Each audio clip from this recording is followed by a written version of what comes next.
Welcome to the fish tank. Hey everybody, Fishman here. While I was building Jenna's filter, I realized actually I do need something kind of similar, at least in concept, to that for my own setup here.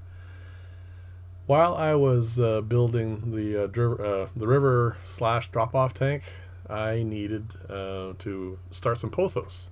So what I did here, as you can tell, if you can take your eyes off the guppies for a second, in the background you'll see some pots stacked up. And what I would do is I brought them up sufficiently that they're near the surface, and then I would stick the pothos slips on that to get it started. And that way I can take them once they've started their roots and attach them to the log on the river section of that tank, and that would give them a head start and they would take off better. But if you watched any of my other videos, you realize that this tank, or all my tanks, are covered. And normally I have a lot of immersed Java fern and Java moss there. But when I took the lid off to do this, it all withered and died and now looks like this. And I would like it to go back to looking like this, which is one of the other aquariums. I mean, it looks much nicer and healthier, and it does help keep the tank clean. So what I need to do is I need to put a lid back on that tank. And to do that, I need to find a new home for the pothos. So what I'm going to do here is this particular tank in the middle here used to be exactly the same as all the others with the framing and everything, but many years ago, during a build, rammed a piece of steel through its predecessor, and I never got around, after I replaced the tank, to put on the bent aluminum brackets for the framing. So what I'm going to do now is I'm going to build an acrylic trough, and you can see there's holes drilled in and everything. What I'm going to do here is I'm going to attach brackets to it so that it will hang over kind of like a U shape, and that way it will sit inside one of the tanks, and then I can use the side brackets to put on a glass lid, and then that way I can have the pothos, it'll have a home, the aquariums will have lids again, and the fish will obviously stay in. Guppies don't jump too much, so it wasn't too much of a problem, but this is if you looked in the tanks, one has angels on one side, well, which don't really jump that much. The other side is actually African, so I want to make sure that it stays covered, because they do jump. So up to this point, it's just been a glass box build, just exactly the same as with Jenna's filter, except this one has holes drilled in the bottom, which I did on the milling machine. I'm not going to bore you with that process. It's just a lot of drilling, repositioning until you have a nice pattern, and that's the end of that. So this is going to be the bracket that's going to go across between the two tanks. So this is going to support the box, and also it's going to be the support for the one side of the brackets to put the glass lid on, and the other side will be attached to the box itself. So here you go, just exactly the same as putting if you remember with Jenna's filter, it had to be held onto the aquarium. This is the same sort of angle. There's no real difference, except actually in this particular case, if you were watching as I put the glue in there, this view is actually better, and you can actually see how the methylene chloride seeps into the seam, and this is actually the view I get while I'm building it. And it's important because, well, not in this case, but when I'm building the filter, to make sure that the seam is like homogeneous, so that you don't have any leaks. This is going inside the tank, so it doesn't matter whether it leaks or not. These two pieces of scrap acrylic I'm using here are my gauge to where to put on the brackets, because the old aluminum brackets are ½ inch down, so this gives me the ½ inch with the 2/4 inch pieces. So that's just a rinse and repeat process. I'm going to do all 4 of them and get that properly in place, and there you go, you have the trough, and this is where all the plants are going to sit. And what I'll do now is I'll put it in the tank and make sure it fits properly, and like I said, the holes are at the bottom because I do want to I'm not going to just have this sit here. Well, the pots, all they did was just sit in the tank, and the pothos was in there, and then everything was fine. What I want to do in this case is I want to turn this into a little bit of a filter.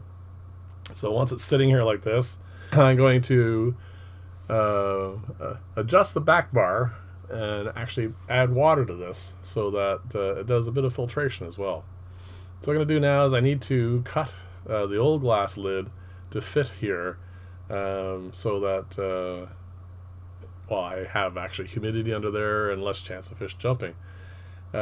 This is actually the original lid, so it is about 10 years old, and you need to be a little bit more careful when you cut older glass because it does get a little bit more brittle. So when you score the glass here, make sure you put even pressure, and most importantly of all, after you clear the dust out of the way, is only score once.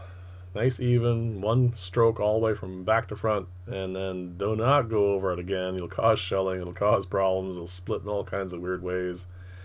And like I said, just do it once, like that. So just put a little bit of pressure, and it should snap right off. Also, be very careful when you do this because those edges are very sharp. And unlike all the other gratuitous sander sander uses you get to see in footage, this is actually very necessary because, like I said, that is very sharp. And once the glass lid's cut, it just goes slips on, and one side will be held by the old aluminum brackets, and the other side will be held by the new bracket I put on the other, the plastic trough. And there you go, you have a lidded tank and a trough. Now there is a bit of a gap, as you can see, between the trough and the edge of the tank. I may eventually cover that with a piece of acrylic, but for the moment I'm just going to let it run as is, and we'll see how that goes. So what I'm going to do here is I'm going to fill it up with lava rock, and then we're going to go through the process of putting on another T-joint and getting that ready for its own source of water.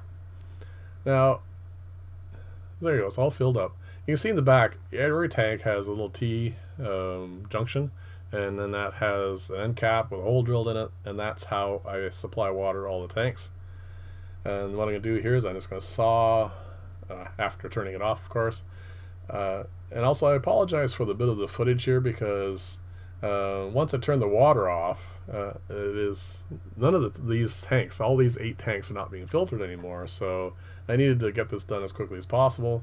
So you're gonna get a few arm shots and head shots here, and again, I apologize for that, but it was one of those things that I had to get done quickly, and that way it wouldn't be turned off for too long. So once that's in place, the only difference between this and the other ones is it's going to be horizontal instead of vertical. And what I'm going to do now is I'm going to take an end cap, I'm going to drill a hole in it, add a piece of, if you remember correctly, the air tubing that I used to supply the air for Jenna's air-driven hob filter. And then what I'm going to do is I'm going to just put a little dog leg in it like I showed you there. And that's just with like the heat gun. It's very easy to do, same as when I bent for the adding the air to hurt filter.